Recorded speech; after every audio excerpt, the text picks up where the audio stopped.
Ituloy natin. Cancer as requested. This is a Cancer, Sun, Moon, Rising, and Venus collective reading for the month of December. Let's see. Collective energy ng ating mga Cancerian, please. Naiinit na ang mga Cancerian sa kanilang mga reading. Tignan natin, may mga bagong decision ba kayo o paulit-ulit lang? Cancer, Sun, Moon, Rising, and Venus collective reading for the month of December. Collective energy ng mga Cancerians. Collective energy ng mga Cancerians. Kabuhayan, kaperahan, relasyon, pag-iibig, kaibigan, mga taong nakapaligid sa'yo. This is a Cancer, Sun, Moon, Rising, and Venus collective reading for the month of December. Collective energy ng mga Cancer, please. Collective energy ng mga Cancer. Let's see. Ingat sa mga scammers. Ang nag-iisang account na Mystic Siren ay kay Angeles 11. Any messages coming from a different account? Hindi po ako yun. Sumabog. Cancer.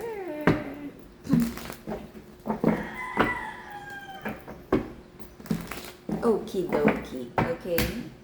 Let's see. Cancerian.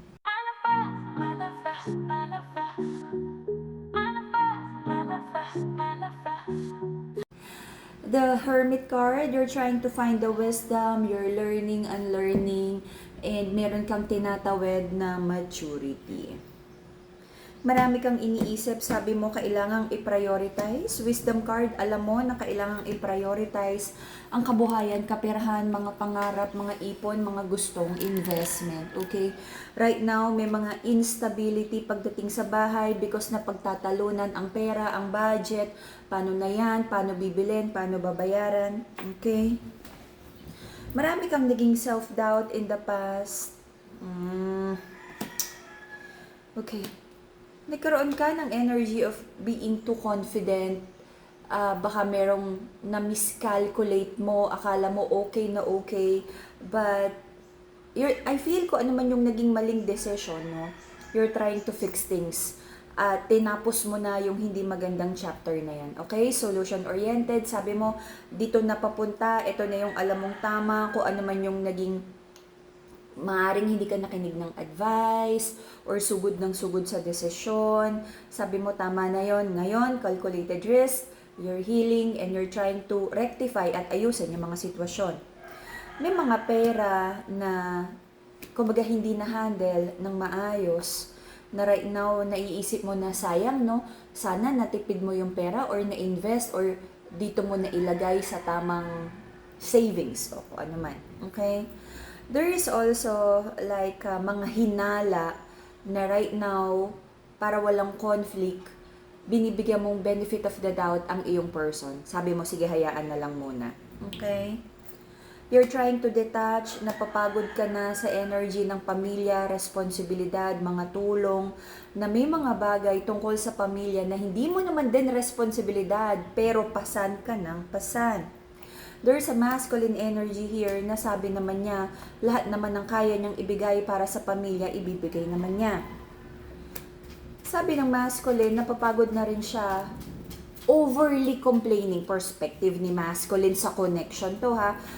Overly complaining at lagi na lang daw parang discontented, hindi na daw niya, parang ano ba daw kailangan gawin ni masculine para ma-please, sumaya, itong feminine na to, na parang para kay masculine, binigay na niya ang kanyang 100% ng effort, pero parang hindi daw masaya ang feminine. Lagi na daw feeling ng feminine kulang ang effort niya at hindi niya nagagawa ng tama ang mga responsibilidad sa pamilya, sa relasyon, sa connection na to.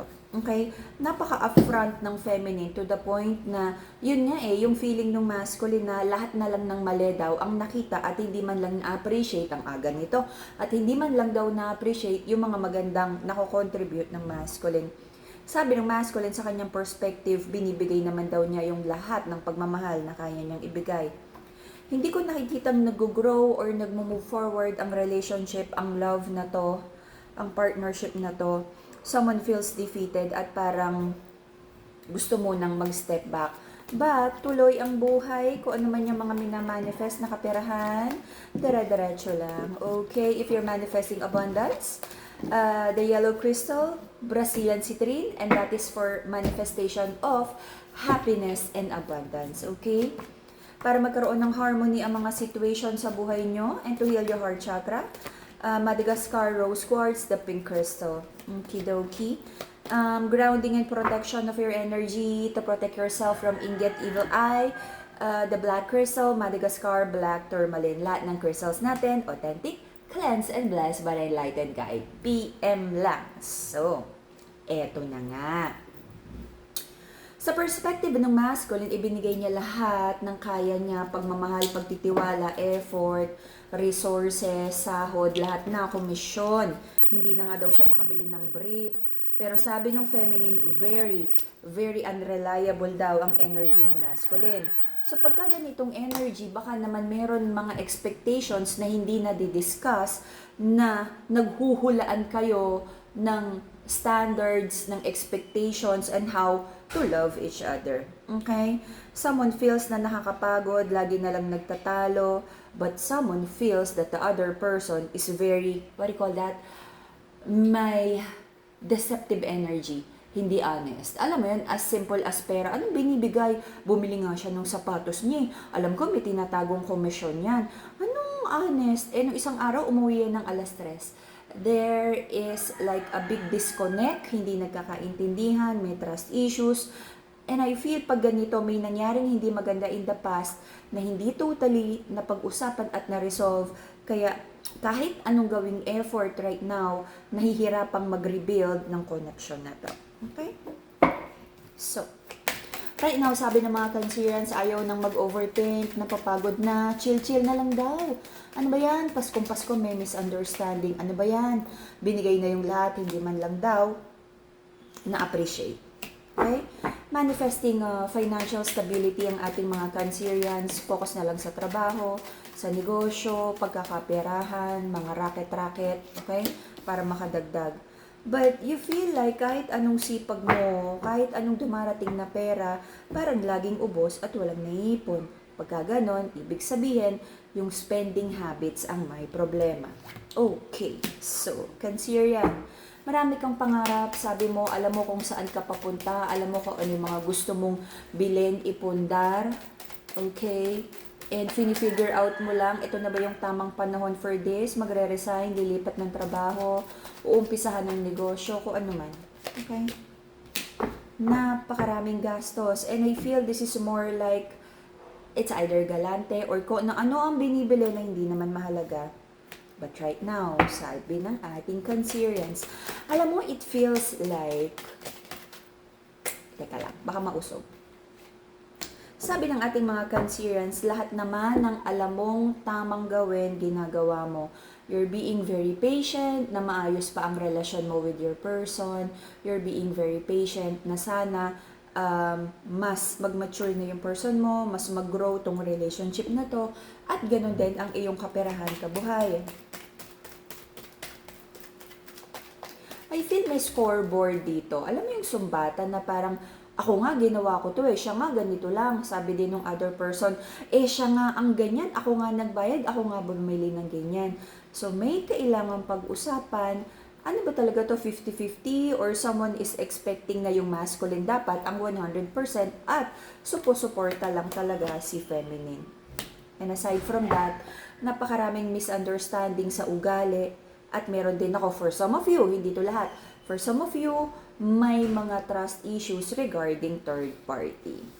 Okay, so, maraming issues tungkol sa pera, obligasyon.